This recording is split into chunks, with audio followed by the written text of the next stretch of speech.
Salam saudara, kita memasuki Abam episode 909. Mari Pak Andris kita mulai.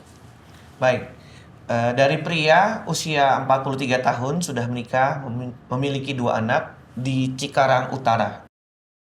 Pak Eras, puji Tuhan saya telah diberkati oleh pengajaran Bapak.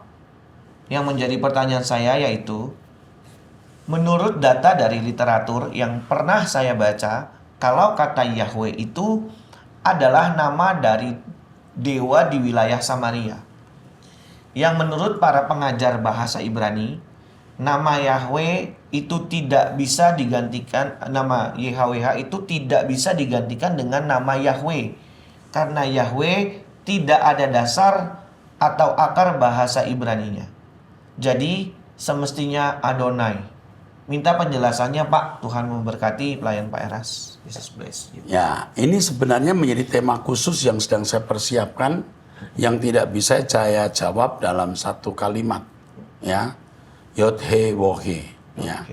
Ini tidak bisa dinilai juga atau diukur atau dipecahkan secara gramatikal. Saya tahu ada orang-orang yang mencoba memecahkan secara gramatikal. Ada nama-nama yang bisa dipecahkan secara gramatikal. Tapi nama ini tidak harus diselesaikan dengan secara gramatikal. Sebutan nama Yahweh harus disebut karena Alkitab berkata, jangan menyebut nama Tuhan Allahmu dengan sembarangan. Itu ayat bukan berarti tidak perintah itu. Hukum ini bukan berarti melarang orang menyebut nama Yahweh dengan sembarangan. Maksud saya, hukum ini bukan berarti melarang orang menyebut nama Allah. Yang dilarang itu menyebutnya dengan sembarangan. Yeah. Jadi kalau saya bilang, jangan sebut nama Bapak itu sembarangan loh. Itu bukan berarti tidak boleh menyebut nama Bapak itu. Yang tidak boleh itu sembarangannya. Nah, dan nanti panjang lebar akan saya beritahu. Kalau di lembah Sumeria ada nama Yahweh yang pernah muncul, ya tidak heran karena Adam lewat dokumen lisan dari mulut ke mulut pasti nama Yahweh bisa disebut, ya kan? Ya, kisah Adam dan Hawa, kisah Nabi Nuh itu kan ya, itu kan dari keturunan ke keturunan, tidak harus secara tertulis. Jadi begitu. Jadi itu nama dewa kafir belum tentu ya, nangkep ya? Oke deh, teruskan. Nanti kita jelaskan ya kalau sudah sampai pada itu. Pada penjelasan nama Yahweh. Dari pria 47 tahun sudah menikah, 2 anak di Jakarta. Shalom Pak Erastus. Awalnya saya suka marah kalau istri saya doa pagi karena mengganggu tidur saya. Tapi lama-kelamaan saya malah suka menonton. Apalagi Abam banyak memberikan pencerahan bagi saya. Oh iya Pak, dulu Pak Erastus pernah memberikan gambaran bahwa keluarga saya keluarga toksik, makin kesini makin menjadi-jadi. Bahkan saya dan keluarga sampai harus pindah dari rumah karena listrik mati ke hanggar di area pompa bensin kami. Dan Papa tidak memberikan instruksi untuk bayar listrik, yang dimana biasanya kantor selalu membayar. Padahal uang untuk membayar listrik kantor, pompa bensin, dan rumah itu saya yang usahakan. Dan di keadaan perekonomian saya yang sedang sulit, Papa menutup matanya. Padahal dulu saya yang membantu dia habis-habisan. Bagaimana ya Pak? Terima kasih. Nah, sebenarnya kamu punya kemarahan terhadap orang tua. Yang itu tidak boleh kamu lakukan. Keluarga bisa toksik, bisa keluarga yang mau menang sendiri, keluarga yang menjadi benalu dan lain-lain ya. Tetapi kita harus menerima itu sebagai cara Tuhan mendewasakan kita. Jangan marah. Jadi sekarang yang kamu lakukan itu bersikap seperti Yesus. Yang mengampuni, memaafkan, apalagi itu orang tua sendiri. Ada perasaan marah yang kau miliki dan tuntutan. Seakan-akan orang tuamu telah melakukan apa yang seharusnya tidak dilakukan. Kamu jangan menuntut mereka melakukan apa yang kau ingini. Sebab orang punya hak untuk bertindak dan bahkan hak untuk bersalah. Yang kamu lakukan sekarang adalah mengampuni, memaafkan, lalu tampil sebagai orang yang penuh kemurahan menerima kesalahan orang, tanpa dendam, tanpa kebencian. Jika kamu bisa melakukan hal ini, kamu jadi sempurna, tidak akan pernah dipermalukan, anak-anakmu akan diberkati Tuhan, kamu akan kecukupan. Bahkan menjadi berkat bagi banyak orang. Ya, jangan marah, ampuni. Jadi kalau orang toksik untuk kita mesti merubah dari toksik itu. Untuk mengubah toksik mereka, mengubah keadaan toksik mereka menjadi orang-orang yang bisa memberkati orang lain. Oke, amin, cukup. Ya, jelas ya? Jelas, Pak. Oke. Selanjutnya, pria 20 tahun, single Jabodetabek. Shalom Om Eras, saya baru saja diputusin pacar karena saya belum bersungguh-sungguh dalam mendalami hidup sebagai Kristen. Masih berproses, sedang kuliah, belum kerja. Long distance relationship. Dan sering buat kesalahan kecil yang berulang. Ternyata 1-2 minggu berselang, mantan saya sudah menyukai orang lain dan sudah beberapa kali jalan bareng. Saya tahu dari orang lain. Orang yang disukai mantan saya itu ternyata adalah pemusik di gerejanya, sudah bekerja, sekaligus anak favorit Bu Gembala, dan sudah lama mengincar mantan saya ini semenjak kami masih pacaran. Padahal saat itu kami sudah komitmen untuk ke jenjang yang serius. Namun saya sadar, terus memperbaiki diri dan semakin sering untuk mendekatkan diri pada Tuhan. Mulai dari ikut doa pagi, ibadah minggu, abam, dan mendalami semua konten di Truth ID. Saya semakin menyesal karena telah menyia-nyiakan dia. Terutama dia sangat cocok dengan saya. Dan saya rasa dia adalah orang terbaik untuk saya. Baik dalam hidup maupun dalam melayani Tuhan. Saya tetap ingin mendapatkannya dan bersamanya Om. Apa yang sebaiknya saya lakukan? Terima kasih, Tuhan Yesus memberkati. Kamu merasa dia sangat cocok, dia yang terbaik. Apa dasarnya? Dasarnya kamu senang, atau dasarnya penilaian Tuhan?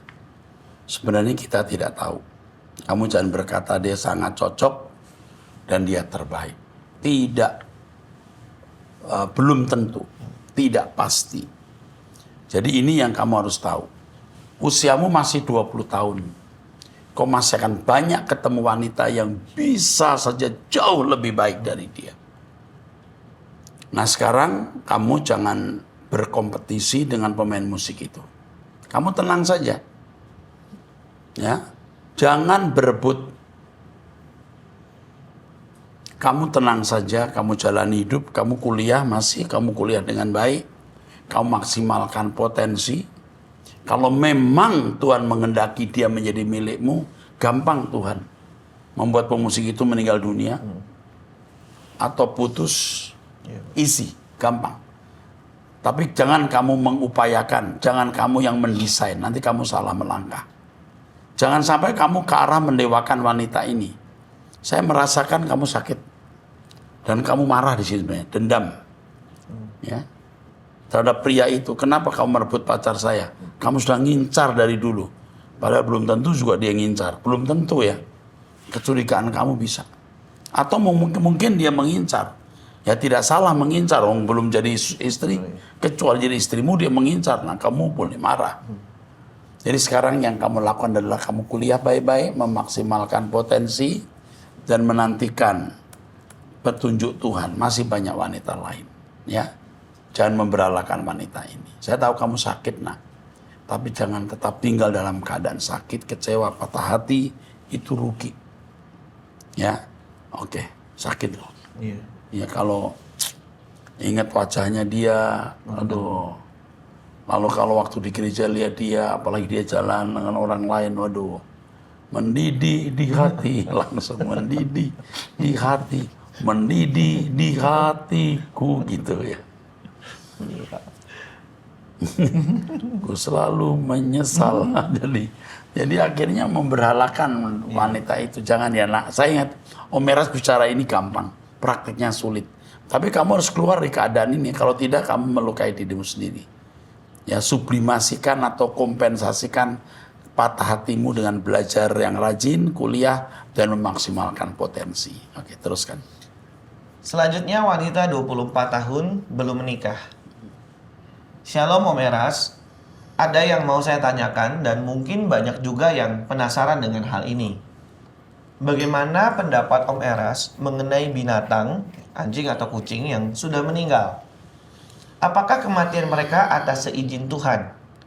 Yang paling saya bingung, kemanakah mereka pergi setelah mereka mati?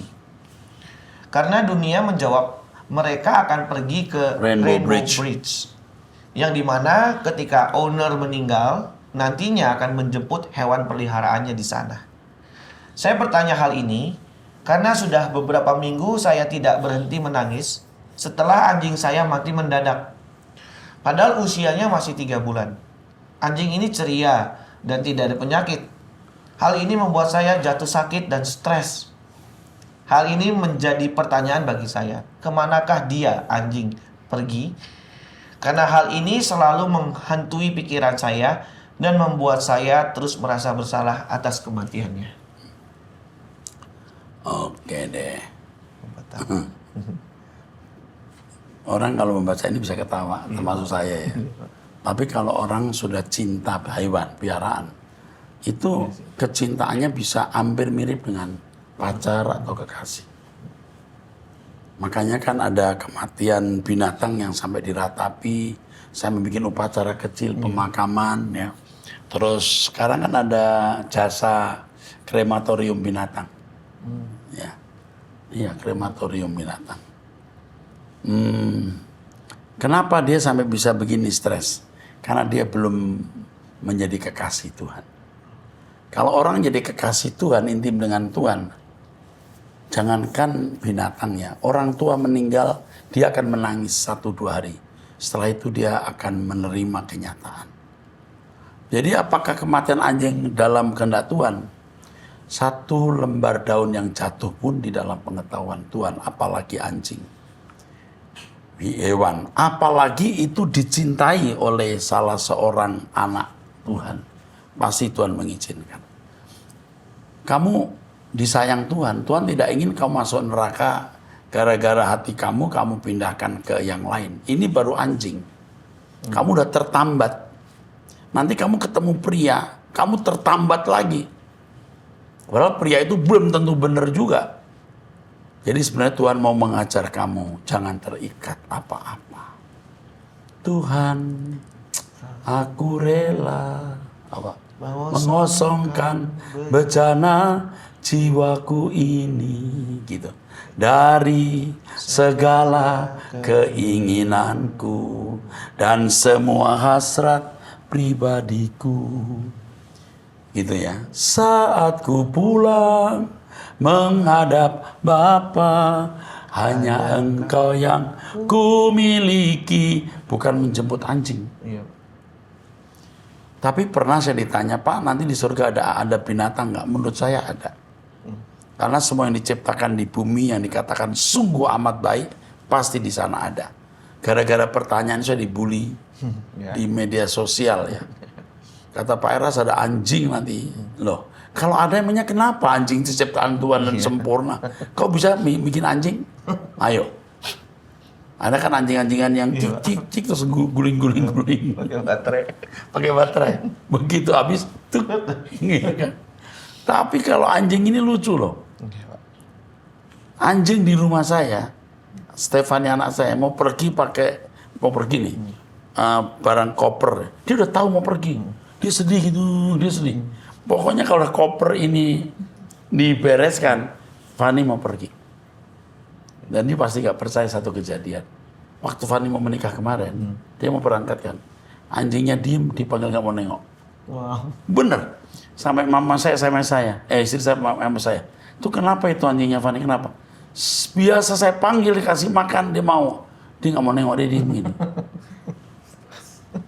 Tahu nggak, anjing lagi marah nih, karena dia ditinggal, kepalanya di tembok dia begini nih, nggak nengok. Saya tuh kagum loh. Tapi yang lebih kagum itu ada. Satu malam itu ada orang seperti jalan kaki di depan pintu. Ya kan saya habis pelepasan kuasa gelap ya. Mungkin kuasa gelap mau ganggu rumah saya. Sek. Jadi dengar ada orang ketawa-ketawa gitu. Seperti di ruangan sebelah. Terus ada bunyi sek, sek, sek, sek, jalan. Anjingnya mulai mengerang ya. Istri saya, Fani mau keluar kamar. Dengkit nggak boleh keluar. Itu hebat loh. Ini luar biasa. Jadi anjing itu bisa begitu. Aduh. Makanya gimana nggak jatuh cinta anjing begini. Makanya ada Rainbow Bridge itu jadi keyakinan bahwa nanti seorang meninggal akan menjemput hewan peliharaannya. Kalau manusia bisa bersosialisasi dengan manusia, memang begitu manusia itu kan makhluk sosial. Ternyata juga bisa bersosialisasi dengan hewan. Itu kan keindahan yang Allah ciptakan. Di sana pasti juga ada hewan-hewan seperti itu. Loh saya menjawab di surga ada anjing kok orang marah. Loh emangnya kenapa? Loh kan bagus anjing itu. Ya kan? Ya tapi jangan terikat oleh anjing. Jangan mendewakan anjing. Rawat baik-baik tapi jangan mendewakan. Ya. Sampai anjingnya dimasukkan hotel, ada hotel anjing. Lu serius? Sampai itu bintang-bintang film apa itu, sampai bawa anjingnya naik pesawat, ya, dan dikasih kursi bisnis kelas atau apa itu. Waduh, ampun deh. Tapi tidak memperhatikan sesama, ini yang salah. Jadi kenapa kok sampai bisa nangis-nangis nggak bisa move on? Kamu memberalakan anjing.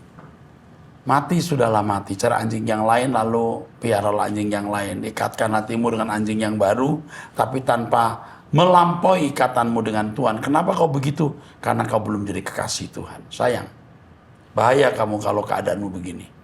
Kau bisa tidak diterima di surga nanti. Karena kamu bisa lebih mencintai anjing dari Tuhan. Kalau nangis-nangis begini, bagaimana bisa berdoa atau menyembah Tuhan? Nggak bisa. Ya, udah, ayo teruskan. Selanjutnya dari pria 43 tahun, sudah menikah, memiliki 3 anak dari Malaysia. Shalom Pak Eras, saya ingin bertanya tentang kebangkitan setelah mati di kerajaan 1000 tahun dan di kekekalan langit baru dan bumi baru. Apakah ketika kita sudah dibangkitkan dari tubuh yang fana ini, kita masih mempunyai memori masa-masa silam kita di bumi? Tubuh kita ditukar kepada tubuh kemuliaan itu pasti. Namun saya bertanya-tanya tentang hal ini. 1. Sekiranya jika memori masa silam kita hidup di bumi masih segar seperti semasa di kekekalan, sudah pasti trauma-trauma di masa lalu itu akan timbul dengan sendirinya. Kemudian sudah pasti saya merasa amat sedih bila saya dapati orang-orang yang saya sayang tidak ada bersama-sama dengan saya di kekekalan. Sebagai seorang ayah, kasih kepada anak-anak itu sampai kapanpun tidak akan pernah habis ditelan waktu. Kalau ingatan-ingatan di bumi masih wujud di masa kekekalan, bahkan kesedihan pun akan ada di kekekalan nanti. Ketika saya membaca dan mendengar kesaksian orang-orang yang dibawa Tuhan ke surga dan ke neraka, mereka bersaksi bahwa orang-orang di surga masih kenal mama, papa, dan anak mereka di bumi, termasuk orang-orang yang ada di neraka. Bahkan rasanya Tuhan Yesus juga masih ingat memorinya di bumi. Akankah kita masih merasa sedih akibat orang-orang kesayangan kita tidak ada di kekekalan? Seperti Yesus yang masih sedih sampai sekarang ini, yang sedang berdoa syafaat untuk kita. Oke, saya jawab dulu.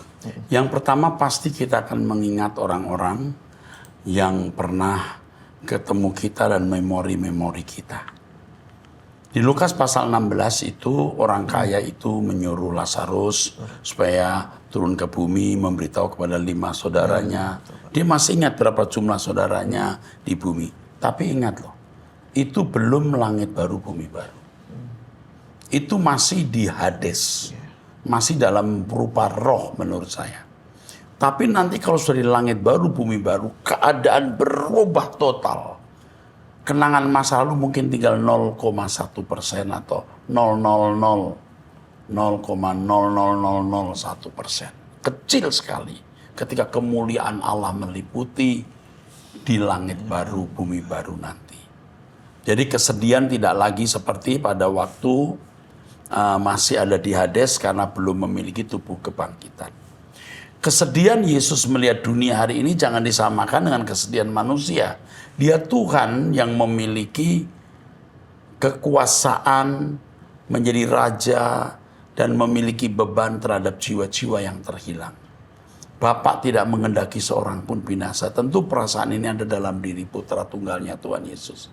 Ini kan menyamakan perasaan Yesus dengan kita kan? Nah itu yang tidak tepat. Jelas ya? Oke, teruskan yang kedua. Sekiranya memori lama dihapus, itu bagi saya amat tidak rasional. Kalau memori lama dihapus, mungkinkah saya kenal Tuhan Yesus lagi? Enggak akan dihapus. Tidak akan dihapus. Terus. Karena pengalaman-pengalaman dengan Tuhan juga merupakan sebuah hubungan sejak di bumi. Itu menjadi sebuah memori. Justru dampak dari hubungan itulah Dia perkenankan kita masuk ke dalam kekekalan. Amin. Dan sudah pasti telah menjadi sebuah memori yang tidak terpadamkan. Iya, betul. Pencerahannya. Ini benar, yang terakhir ini benar ya. Kan lagu yang sekarang itu kan yang di jalan itu ku sesat. Itu kan di kalimat terakhir ada kalimat yang menjadi kenangan abadi. Pengampunan dosa yang kuterima menjadi memori ya, kenangan abadi. Iya. Ya, saya kira ini saja. Tapi tadi yang saya jelaskan mengenai di Hades yang masih tercengkeram oleh situasi di dunia dan nanti di langit baru bumi baru yang tidak lagi tercengkerami oleh memori dan pengalaman masa lalu. Oke. Jelas ya? Oke deh, teruskan. Selanjutnya wanita 49 tahun, sudah menikah, memiliki 3 anak dari Kalimantan Tengah. Oke. Shalom Bapak Pendeta Erastus. Saya sudah pernah menyampaikan tentang orang tua saya yang sakit stroke hanya di tempat tidur di bulan September 2023 sampai sekarang. Bulan Februari genap berjalan 3 tahun 3 bulan. Selama itu orang tua saya ini tidak dapat berbicara dan hanya bersuara seperti mau teriak. Selama sakit, makan dan minum lancar. Tetapi 3 minggu terakhir, responnya sudah mulai hilang. Tubuh bengkak dan tidak lagi bisa makan. Tubuhnya jika ditekan sudah kencang, tidak lagi seperti daging yang normal. Pertanyaan saya Bapak Pendeta, apakah penyakit ini karena ada yang dipakai orang tua sehingga sulit sepertinya untuk menghadap kehadiratnya? Atau ini proses Tuhan yang membuka jalan untuk mendapatkan keselamatan yang kekal itu? Jadi saya potong dulu ya.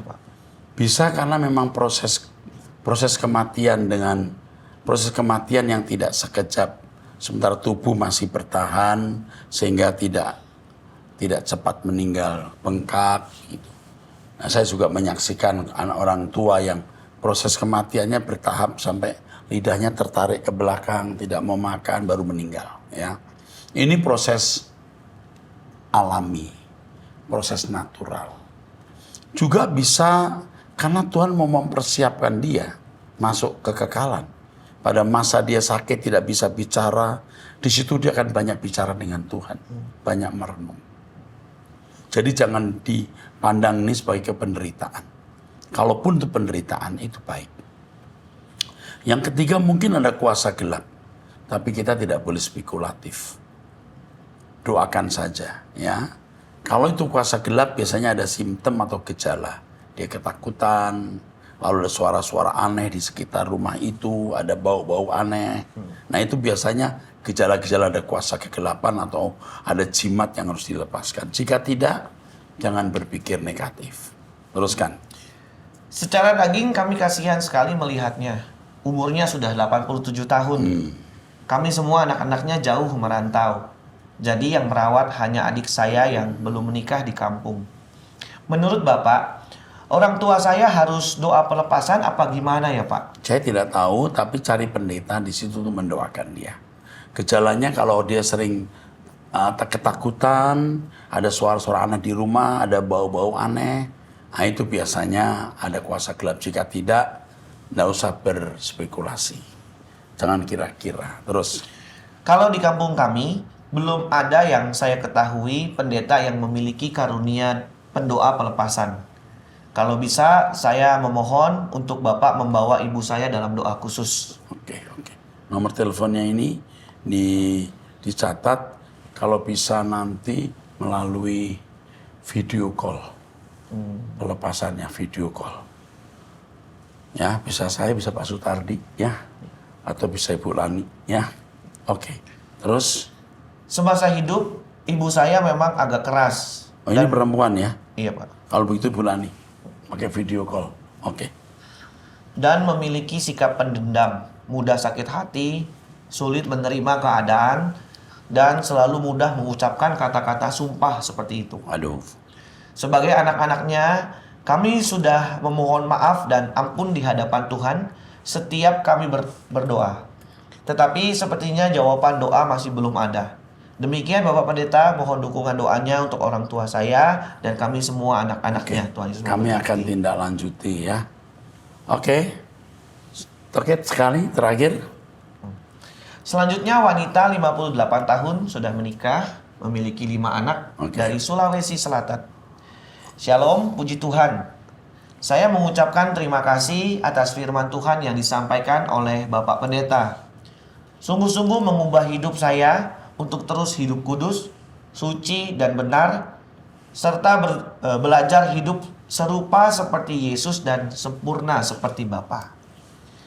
Pertanyaan saya Pak Pendeta, bagaimana cara kita dapat hidup kudus dan suci setiap saat di hadirat Tuhan? Kemudian saya mohon kiranya bisa membeli buku Monoteisme dan buku Renungan Harian bulan Januari 2024 dan dikirimkan ke alamat saya ini, Pak. Oke, dibantu ya, dikirimkan ya. Atau kalau dia punya email, buku Monoteisme kita belum jadi buku, bisa kita kirim dalam bentuk PDF. Iya. Jadi sebanyak-banyaknya kita kirim buku Monoteisme kita, Kenosis supaya mata orang terbuka. Jadi intinya apa yang diharapkan? Bagaimana cara hidup kudus di hadapan setiap saat di hadapan Tuhan? Itu pertanyaan saya juga yang tidak pernah berhenti. Caranya, tapi saya tahu jawabnya. Berdoa tiap pagi, berdoa pribadi, mendengarkan khotbah, perhatikan setiap peristiwa hidup merupakan cara Tuhan menyempurnakan kita. Jadi berhati-hati dengan setiap kejadian karena melalui kejadian itu Tuhan mau menyempurnakan kita. Ya. Saya kira itu saja yang saya bisa sampaikan di episode ini. Sampai jumpa di episode yang akan datang. Tuhan memberkati.